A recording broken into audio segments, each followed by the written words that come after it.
Hello everyone, this is Wendell Graham from the Artist Guild of Anna Maria Island. We're an all-volunteer nonprofit guild since 1989, and we promote the local artists in our community. Now normally you can come meet the local artists. You can shop at our Artist Guild Gallery located at 5414 Marina Drive in Holmes Beach, Florida. But unfortunately, because of the COVID-19, we had to temporarily shutter our gallery. So the notes from the gallery, we're bringing the artists to you. So when we do open our doors, and you can come back and see more of the artists that you see here, and hopefully purchase some of their work and support the local art, which supports our community. Our first artist is watercolorist Leslie Robbins. Leslie lights up a room with her artwork and her personality. She's such a joy to be around. She loves nature, the sea and its rocky shores, beaches, landscapes, fauna, and flora. She is especially interested in architectural features, such as buildings and boats, but she truly enjoys creating animals and transposing their unique personalities from life to her watercolor paper for all to see. She's a local resident and enjoys her art studio here in Manatee County and also in Maine. Now for all of you New Englanders, yep, she's a Manatee Mana, where she would be driving her car, clamming, or painting her beautiful color-filled watercolors. No R's required. Here's Leslie Robbins. Hi Leslie, how are you? Hi, I'm doing well, Wendell. Thank you for asking. And Leslie, tell us how you got started in your art.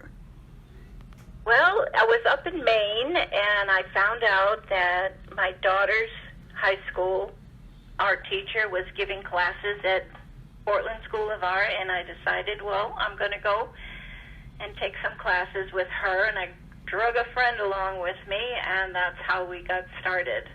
So she gave us the list of all the things we needed, and I thought, oh, I don't want to spend all this money. But I went out and I got everything, and we're sitting as a class on the beautiful Eastern Promenade in Portland, Maine, and she says to everybody in the class, okay, get your palettes ready. And I looked at her and I said, Marcia, what do you mean? And she said, put paint on your palette. And I said, oh. What's your favorite subject to paint? Or do you have more than one? I like painting everything. Actually, I'm really into doing animals right now. I love painting the eyes. I figure once you get the eyes, you get the rest of the animal is perfect. I like watching videos on YouTube. I like doing flowers. They're not my favorite, but I keep trying to get better at it. Oh, that's great. And do you have any favorite colors in your palette that you like to work with? Yes, I do. All the warm colors. I like the quinacridone gold. I like the rust colors. I like my Mary Blue has an Avignon orange that is just to die for. Wow. Well, there you have it, everyone. She's colorful in talk and colorful on the canvas. So, Leslie Robbins, thank you so much. It's great to talk to you. Thank you very much, Wendell, for the opportunity.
Our next artist is Janet Razze.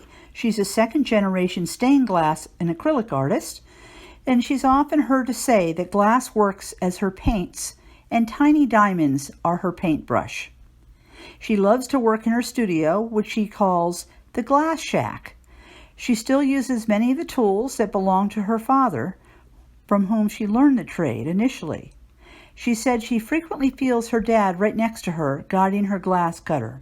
Incorporating traditional 19th century Tiffany methods, Janet does many different types of glass projects, including, but not limited to, church windows, custom window panels, smaller decorative panels that have natural artifacts such as shells or stones, pieces that incorporate grandmother's old Depression glass plate, gardens and walkway stepping stones, Tiffany-style lamps, glass boxes, window transoms with your house number, and even boxes that include items found on Anna Maria Island.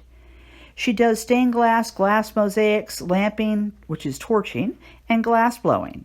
Each project is unique and an original work of art, and you're going to see examples of this on the screen. Janet recently completed custom church windows for the Cortez Road Baptist Church in Cortez. These are magnificent. If you have a moment, take a drive down Cortez Road. The church is right near the Ace Hardware store, and go look at them. They are magnificent pieces of art. It took her years to do.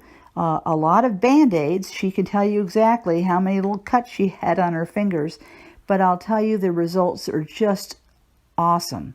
So go take a look.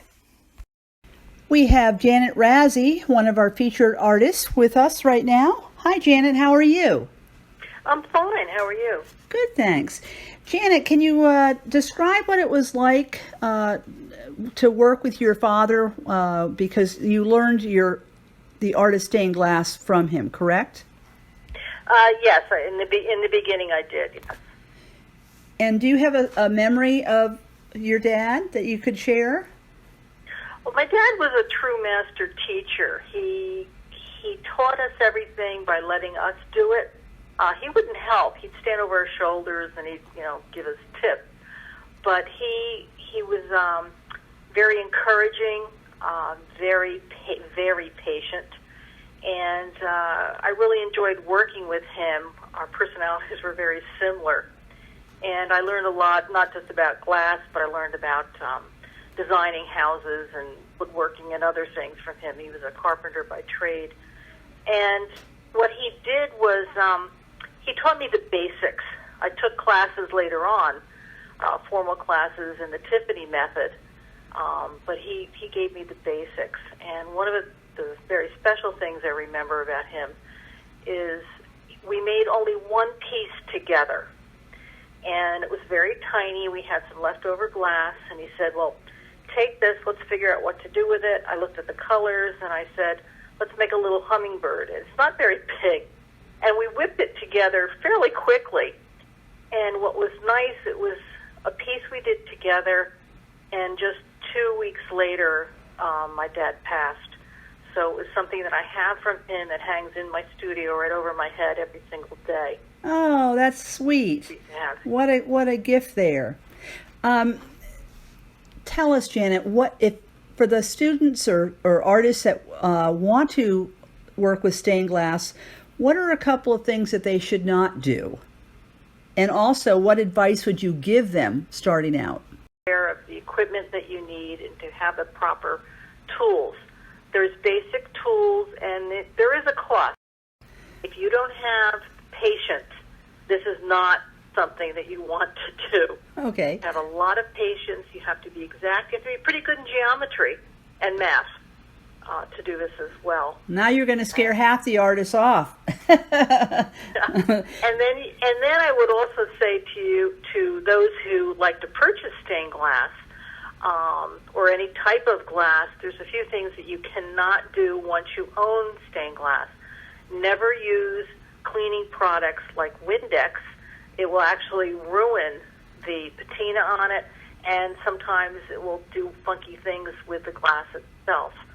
What you do, instead of using a glass cleaner, you can use a glass polish or a glass wax, even car wax.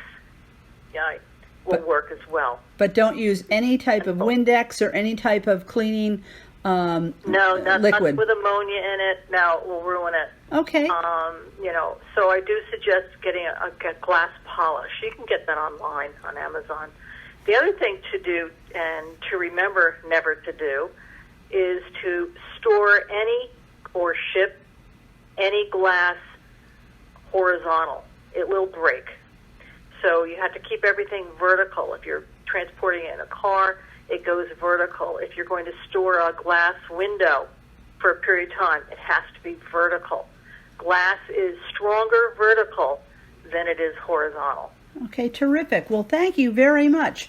Janet, it's been wonderful talking to you. To see Janet's work, please come into our gallery at 5414 Marina Drive. She has beautiful pieces, little boxes with treasures from Anna Maria Island on it and in it, and you'll enjoy it. That's it for episode 3 of Notes from the Gallery. Thank you for watching, and we hope that when we can open our gallery again, you'll come in and see Janet's work and Leslie's work in person. Thank you so much for supporting the arts. You have a wonderful week. This is Wendell Graham, your host, saying good night.